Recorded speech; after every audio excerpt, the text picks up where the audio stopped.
Hello everyone, my name is Hardeep Singh and I am from Gati Group of Classes. Welcomes you on my channel. And our today's topic is the second chapter of history of class 10th nationalism in India. And we already have been made two of the videos earlier. Now this is the third video about the towards civil disobedience movement topic, and we are going to start about the Salt March. That how the Salt March has been started, how it ended up, who participated in it. Now all the things we are going to discuss in this video. These videos are already has been made in Hindi also. You can visit our channel and you can find out those videos. So let's start with the videos.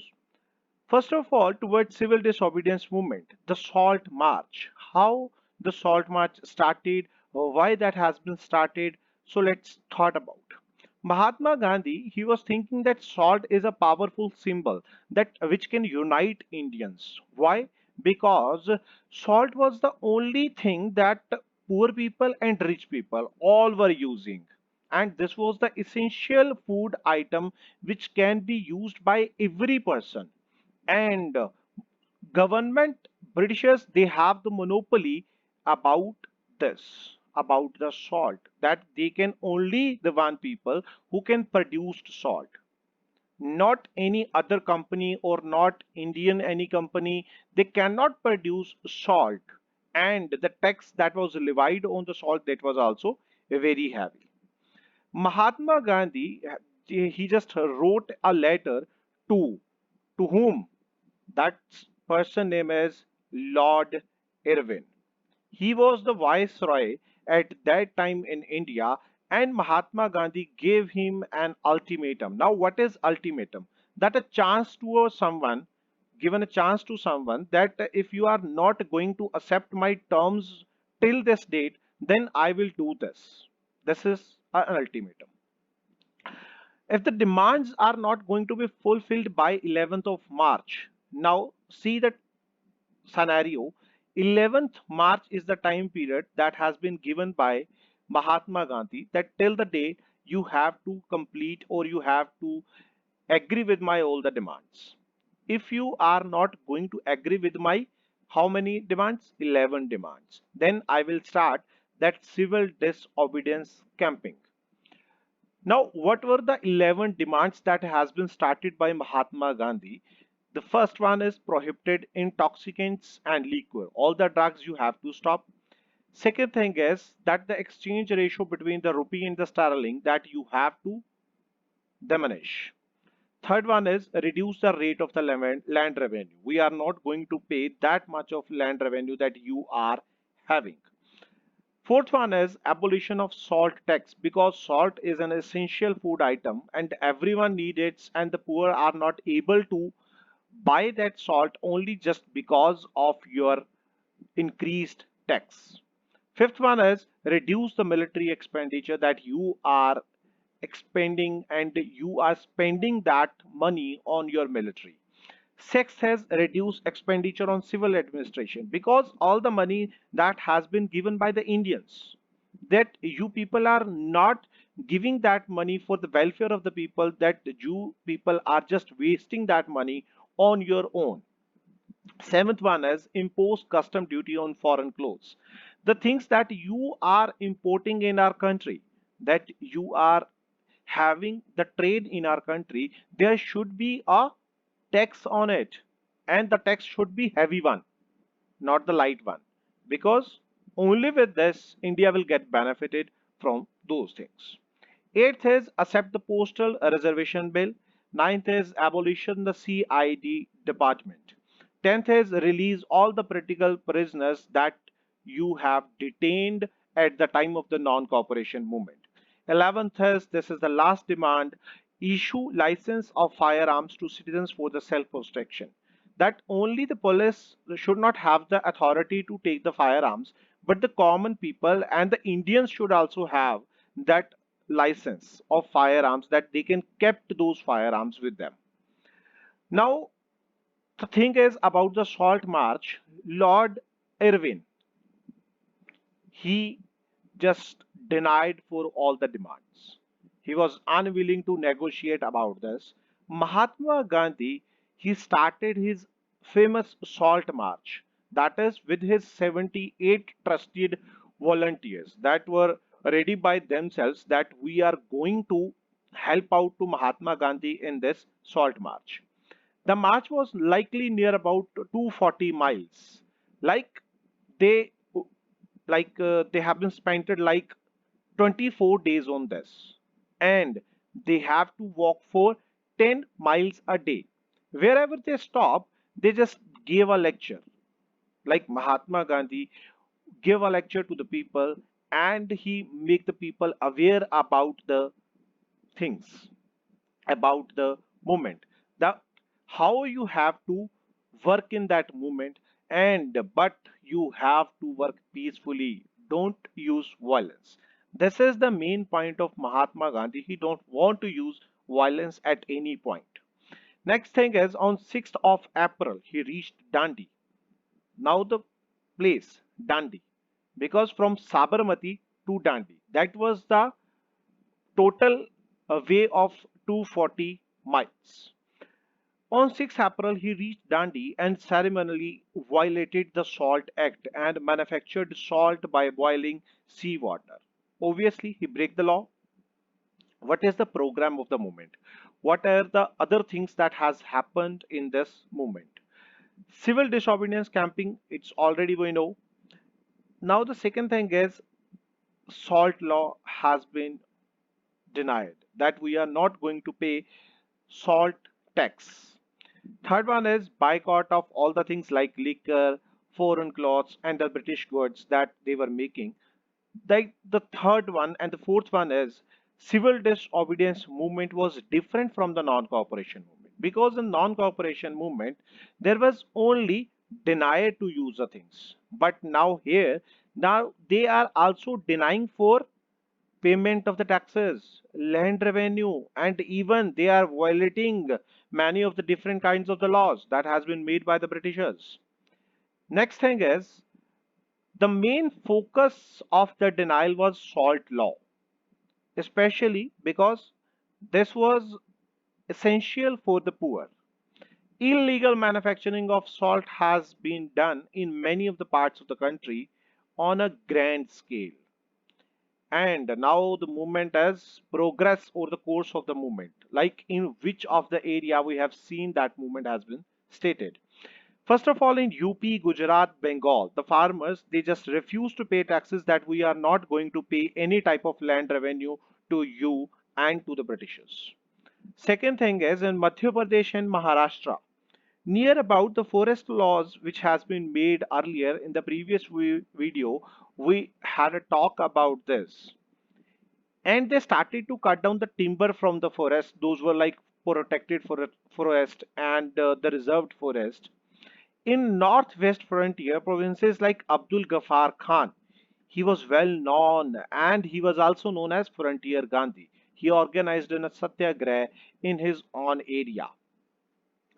They they just started anti-government movements, that we are not going to pay taxes, we are not going to use your things, we are not going to trade in your material. Now these all the things that has been done at that time. Now civil disobedience movement, that the result was mass strike. People have been gathered, they striked over there, and they also thought about starting a parallel governments, that we are going to start our own government, we don't need the British government. Mahatma Gandhi just he made a special appeal to the women, that you are the only one that who can stop the people to buying the foreign goods and to buying that liquor also. Now government was worried about these developments, that if the revolution is going up like this way, that it will be difficult for us to handle the situation. Now the government that has been started to like detain people in the jail, but the Congress leader, after one by one, everyone that has been detained in the jail. And even in 1930, Abdul Ghaffar Khan, who was also known as Frontier Gandhi, he was also arrested. And even after some time, Mahatma Gandhi was also arrested. And many of the demonstrators, they just started to they just attacked on the buildings and the police firing. They faced that all the things, and many of the person that has been killed. When Mahatma Gandhi arrested after a month, then industrial workers in Sholapur, they attacked the police post, municipal buildings, law courts, railway station, that everything which has been made by the British rule and symbolizing to the British rule, that has been demolished by the people. Now the repressive measures, we already know, if the we are against the government, then government can use any type of force against us to stop those things. So government use all the things, like according to the official figures we have seen that 60,000 were the people those were behind the bars. Now this is only the official figure, but in the actual thing, that the figure was more than that. Satyagrahis were brutally assaulted. They have been they just got the blows on their head, chest, stomach, and even on the joints. If we can see, like Mahatma Gandhi just call off the movement and he entered into a pact or in an agreement with the Lord Irwin in 5th March 1931. Now, what was the pact and what was the terms of the pact? Under this pact, Congress, under the leadership of Mahatma Gandhi, just got ready that we are going to participate in the roundtable conference in London. And even though we will suspend the civil disobedience movement, but in return, what you will do, the government have to be agree to release all the political prisoners, and even the government was also agree to do the same. Now we have another topic, that is the participation of the different section of the people. First of all, that we are going to talk about the rich landlords. The meaning of the Swaraj for the landlords, that was the different one, like struggle against the high revenue, that we are not going to pay that much of high revenue that the Britishers are asking for. Like Patidars of Gujarat and the Jats of Uttar Pradesh, they were the active participant of the civil disobedience movement. What was the reason of the participation? Because everyone have their own reason for the participation in that particular movement, because they suffered just because of the economic depression. In the starting of the chapter in our first video, we have been had a talk about this, that what was the great economic depression, what were the problems that the people were facing at that time. So the rich peasants, they were the supporters of the civil disobedience movement, and they participated in the boycott programs, and even they refused to pay the revenues. But they were disappointed when after that movement, when the movement called off in 1931, and even they don't get any of the benefit which they want. But when the movement has been started or restarted again in 1932, many of them did not participate in the movement because they were very much disappointed when the first time the movement was called off. Now the next topic is about the poor peasants. The poor peasants, they were having their own problem. Now this is the second part of the coin, of the same coin. Like at the first part, this is the landlords. On the second part, poor peasants. Poor peasants had their own problems. What was the reason? Because they were not only just interested in the lowering the revenue, but they were also interested in cancellation of the rent, that we are not going to pay the rent that all the zamidars they are asking for that rent.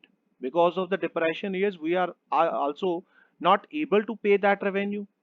In some of the parts we have seen that they launched a non-rent campings. The poor peasants joined a variety of the radical movements, often that has been started by the many of the other socialists and the communists, because they just want their own conditions. They just want we should get all the freedoms that we want. The relationship between the poor peasant and the Congress, those were never good, because they did not care about the demands of the poor peasants, because the rich landlords, they were giving the money to them. Now, the next thing is that is about the business class. During the First World War, we have seen that the Indian merchants and the industrialists, they made a huge profit. How? Because they were exporting their material, exporting their goods to the foreign people, and they got much of the money. They got many powerful relationship among them. Now, but after war, when that war has been ended, then government just stopped all the exports, that you cannot export your own material to the foreign. But their demand was the something different. What were the demands? Like they want we need that freedom to import goods again, so that we can make the profit from them. And again, that rupee sterling foreign exchange ratio should be discouraged. Even though a reduction of the colonial control over the Indian economy, there should be a control of the Indians' own self. Now the next thing is about the business class. They made an organization. Two organization has been made by them. The first one is Indian Industrial and Commercial Congress in 1920. Second one is FICCI in 1927. That is Federation of Indian Chamber and the Commerce and Industries. Who headed? The head was like Purushottam Das and the G.D. Birla, who was also industrialist in this community. And they provided a big boost to the civil disobedience movement by providing financial assistance to the movement, because they have been financed to the movement. So they want their decisions to impose on the party. They also promoted and they participated in the boycott programs, and even they refused to sell and buy imported goods. Now, business class. In the starting, they were participating with the full enthusiasm, but later on, they withdrew from the movement. Why? Because when the failure of the round table conferences there was, no benefit has been given to the business class. Obviously, if we didn't get any benefit, why we will join the movement again? So, and one more thing that they were worried about, now the people, those are joining the Congress, they are like for the welfare of the people. They are working for the welfare of people. They have no idea that why they are not like in the favor of the making profits. So they just denied that we are not going to participate again. Now the next thing is the industrial workers. Now this is the second part of the coin. The first one is the business class and the second one is the industrial workers. Industrial working class, they did not participate in the civil disobedience movement in the large number, but the people of the Nagpur region, the workers of the Nagpur region, they participated in the movement in a huge number, because Congress was like really content. Every time they were not very serious about the problems of the working class. But in spite of that, many of the workers, like from the different places, they participated in the movement just because of the Gandhian ideas, like boycott of the foreign goods, and they were just interested in their own benefits. And the poor working conditions, like low wages, poor working conditions, they just want to improve these all the things.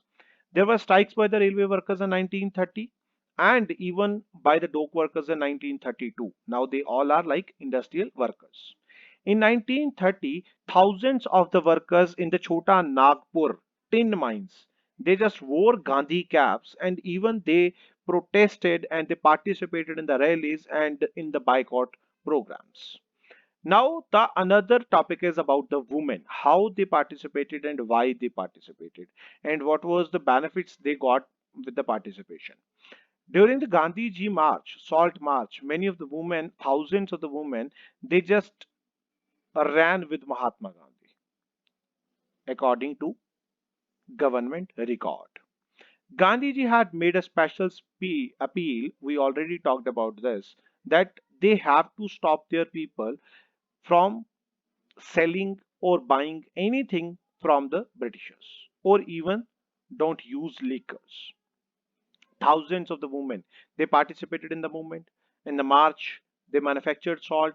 Even they started few of the rallies in front of the liquor shops. They just stopped people not to buy anything. But we have seen that in urban areas, many of the women from the high caste families, they were like from the rural areas. But if we will see, and like from the rural areas, we have seen that those came from the rich peasants, and in the urban areas, they were from the high caste families.